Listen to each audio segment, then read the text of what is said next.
Hello guys, good morning. This is Rizky. So basically today there's a representative of DAAD Germany.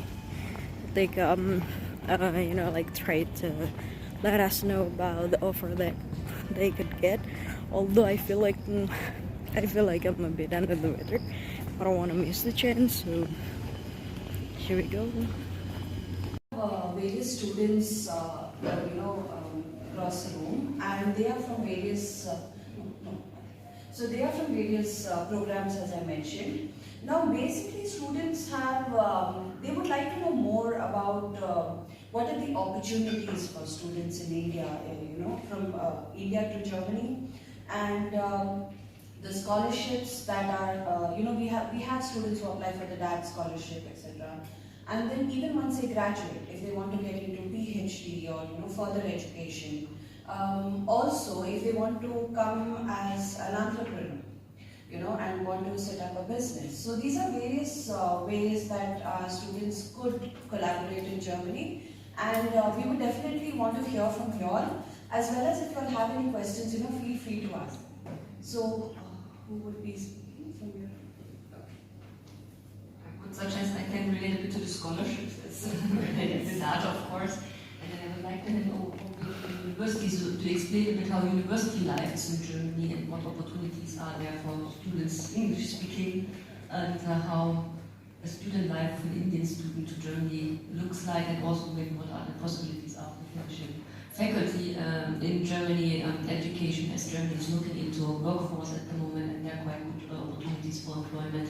But this I will leave to them. Maybe to give some examples for universities, because this is not my field of specialization. With relating to the DAAD scholarships, you are well aware we are having a couple of programs in place. I think the two most important programs here is the WISE scholarship, the working internship in science and engineering. I don't know if you are aware of that. Yes, yeah. And then I would also talk a couple of words on the PhD scholarship. PhD program. Before we start, I would like to highlight these here are universities of applied sciences with a strong focus in bachelor and master's programs, and a bit of research. University of Applied Sciences start now slowly PhD programs, but not all of them have them in place, especially these four universities here. The DAAD functioning not integrated. So let's say the wonderful thing is the idea is always you can choose wherever you want to go to Germany. That's what I promote. No? You don't need to go to Fraunhofer or to Max-Planck. You can choose from the fantastic research institutions which we have in Germany where you want to pursue your working internship or your PhD. So feel free. What we request from students is always, and this is the first step, to look out for a host. So there's no catalog available where we can help you with connecting. We consider this as a first step in independency, in going abroad to find a host institution. But I think you have faculty connected to Germany who is really able to help. And as I said, the programs are open for the universities, even if you would look for a research internship. Also the 4 HBs which I have with us, professors could offer this. The working internship in science and engineering is for students like you in science and engineering, and as IIIT Bangalore is on the list 81 in the NIF ranking, you're integrated, so you are able to apply. You need to apply a year before, so we just closed the application forms for this year for going next summer to Germany, so if you look into that, take care that you start the procedures a year before. We have long administrative procedures also in the background, so that's why it takes a bit of time. So you choose your place you would like to go, you choose your host, you define the project, and then comes the application to that. Yeah? So this is a bit of a different step program there. To give you an idea, we are pulling out this year, next year, 200 scholarships, and last year the success rate was 1 out of 2 got the scholarship, so there's quite high success rates. I really would like to encourage this. It's not that you just select 1 out of 10 participants. For looking for the host institutions, a little remark. Of course, everybody likes Munich, Berlin, RWTH Aachen. Maybe you reconsider. We have a really equal system in the universities, and these cities which I just mentioned, very good faculty, very good universities, very much problems, high problems in housing, accommodation, finding a place to live for 3 months. So also smaller locations is very good. Universities are urged to look into that. I really would like to encourage here. You might have heard of the Technical University of Ilmenau, which is near to Erfurt, for instance. Very good education institutions, and there you will not face, for arranging your daily life, as many problems as in Berlin, Clemens. No, Berlin, the housing situation is crazy at the moment. I still have housing. You still have housing, that's good. I can also tell from Munich, so maybe you take into consideration to look also in smaller places. Because what also happens in the universities is there are these large research groups in Thun and the Technical University of Berlin. Maybe going to a smaller research group can be an advantage because you will see the professor and work with them and not just see a postdoc. No? So if you're working in a group which has just 10 students, PhD students, that's different than a large chemistry group which can see up to 150, 200 students, so you will not even see the professor. So maybe have a look what you would like to do, but go with your interests, go where a good professor is, and not go necessarily in the first choice for the university or for the city. No? So I would really encourage there. We don't do interviews for the RISE internship program, it's paper-based selection. Selection criteria are good academic records and the project. No? And the motivation letter you hand in, we look into that.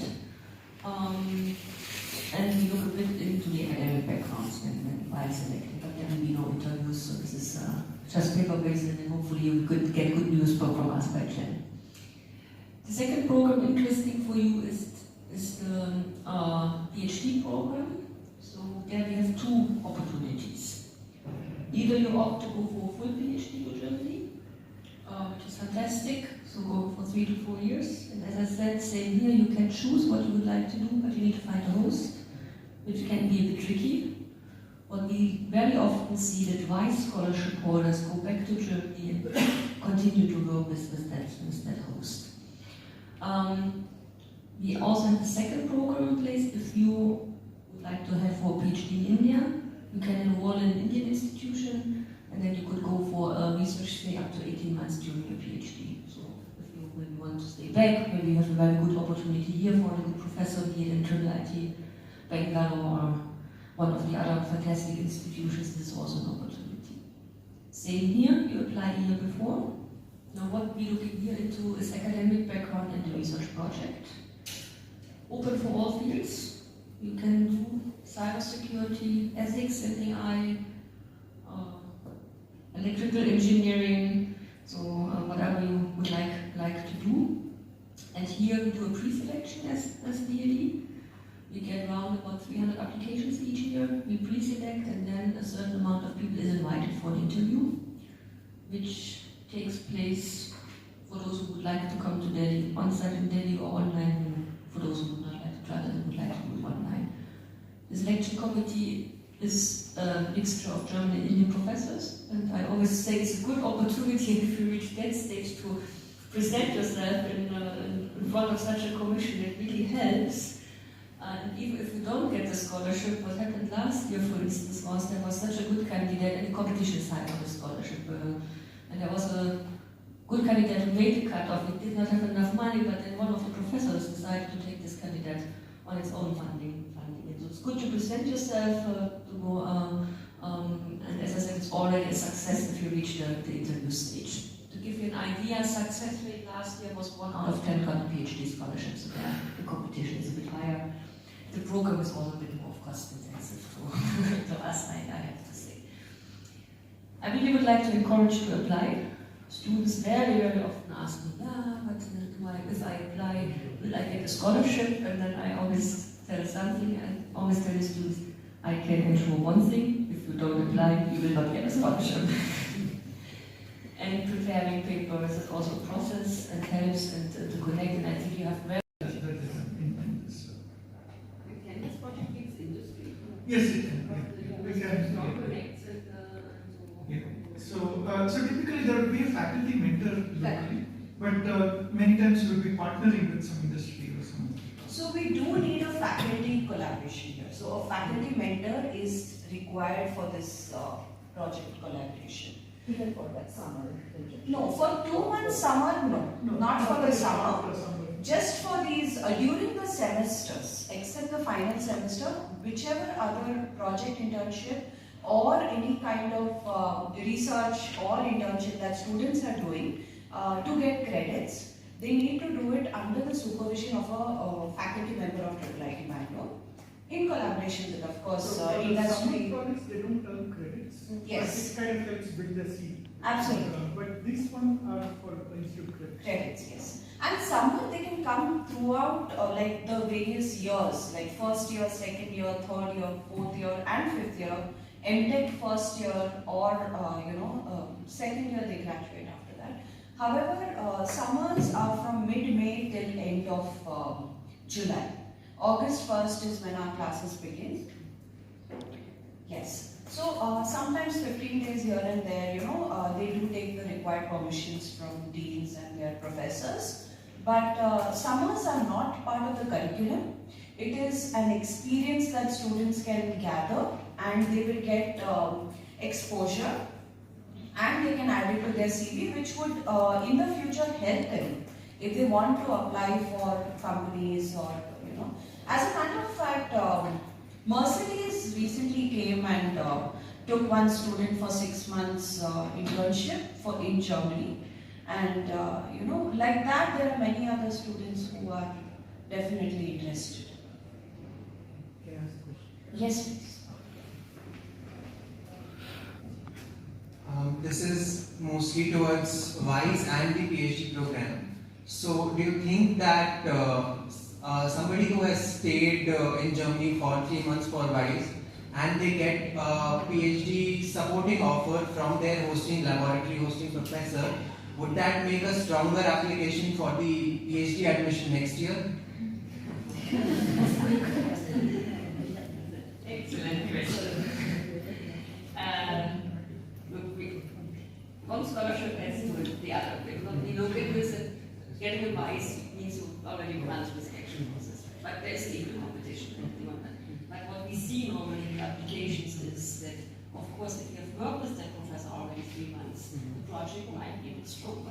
Something else, I sit here as a student in IIT Bangalore, randomly found a professor in the internet I'm interested in, wrote an email, look, this is my project, I would like to collaborate. First of all, you might not get a response from the German professors. Reply to that. I know from professors in Germany, they receive 300 emails a day.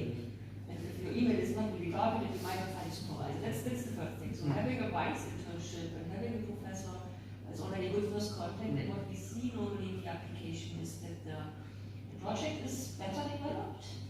And what we definitely look into the applications is, for instance, the invitation of the host. Now, if the professor just writes 2 sentences, I agree to host student XYZ for a PhD and would welcome him to my group and sign it, it's something different if we get a 2-page letter that I talk to the students, we develop the project together.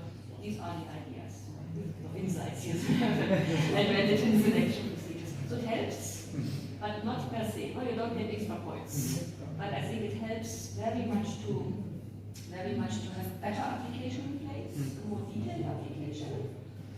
You might even know better yourself what you would like to do.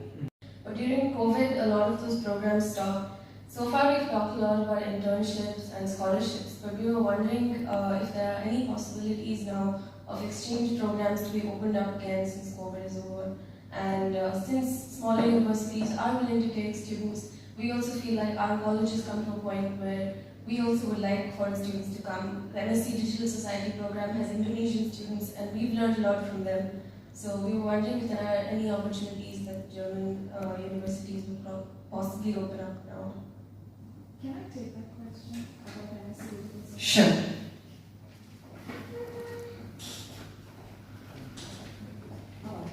Sorry.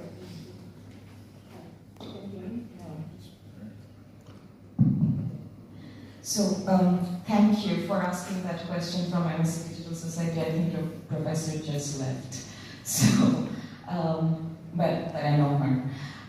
What I would like to tell you that we do have compulsory internship for both sides. So that's, I think, an excellent opportunity to get to know each other before you even think of committing, as Katya said, for a 3 to 4 year minimum, for if it is an individual PhD program, to some person somewhere you don't know. So I would strongly encourage you to check I'm from the Applied University in Erfurt. Will tell you where the city is, not important right now. It's a very pretty city. What I would recommend that we have an English module. It's called Masters in International Social Work, and that takes care of a lot of developmental cooperation and aid issues, which I am responsible for. So there you do have an internship opportunity which can be arranged in a reciprocal basis, where German students coming here, you going over there. And University of Applied Sciences Erfurt, it's a small university with 4,000 students, but with 260 professors. So, you know, there is a huge advantage of coming to know your professors, because student-professor ratio is so incredibly high. And we know each other, we go eat together and you go out. So you're not lost if you're coming to Erfurt. You can't get really lost in Erfurt.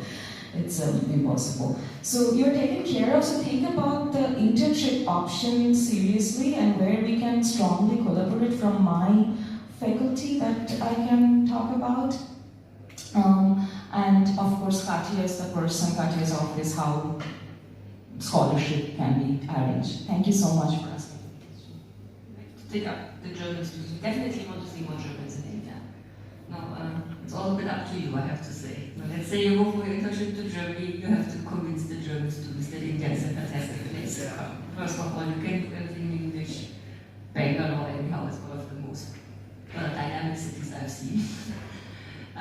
So there's a lot of personal contact. There is, it's a bit for us hard to convince German students to come to India, but maybe we can also take that up with IIT, if it's structured, nice campus, if there's good guidance, then I think it's a bit easier for the German students.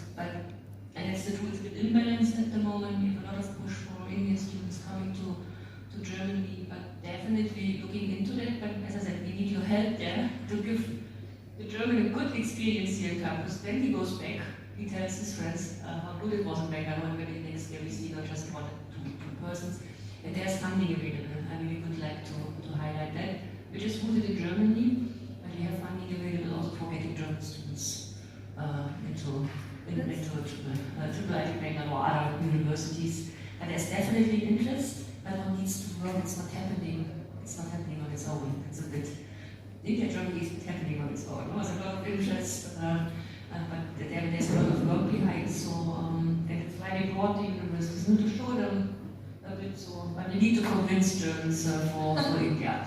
Absolutely, most welcome, and just how we have our Indonesian students who come here, they've spent so much time here, and they've had some lovely memories. Similarly, we would definitely look for various opportunities, and our faculty members and our deans could figure out, along with your team, we could check if there are some possibilities with the MSc in Digital Society or any other program, and check for collaborations. I think that I see that already happening, because Professor Vivisha is the faculty coordinator for Master of Science in Digital Society. So I think she'll definitely take this forward. Yeah. So our Dean Academics, Professor Chandrasekhar, has joined us. So just before that, any other students have any other queries? Anything that you would like to ask or get more information on?